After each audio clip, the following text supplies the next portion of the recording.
Hij zat zo boordevol muziek en zong voor groot en klein publiek en maakte blij melancholiek de troubadour. Voor ridders in de hoge zaal zong hij in stoere sterke taal een lang en bloederig verhaal, de troubadour. Maar ook het werkvolk uit de schuur hoorde zijn lied vol avontuur. Hij hoorde bij het nachtelijk keukenvuur de troubadour, de troubadour. En in de herberg van de stad zong hij een drinklied op het nat. Voor wie nog staan kon en wie zat, de troubadour, de troubadour. La la la la la la la la la la la la la la la la la la.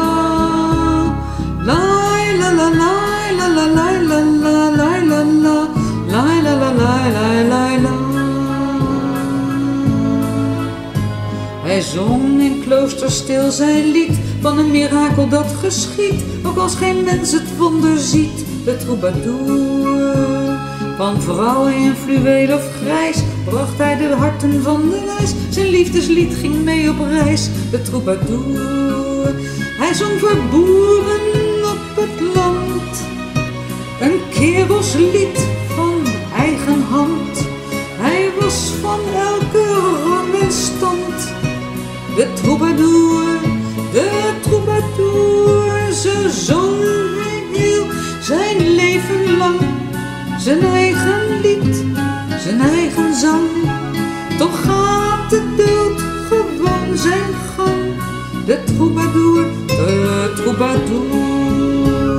Toen werd het stil, het lied was uit, enkel wat modder tot besluit. Maar wie getroost werd door zijn lied, vergeet hem niet.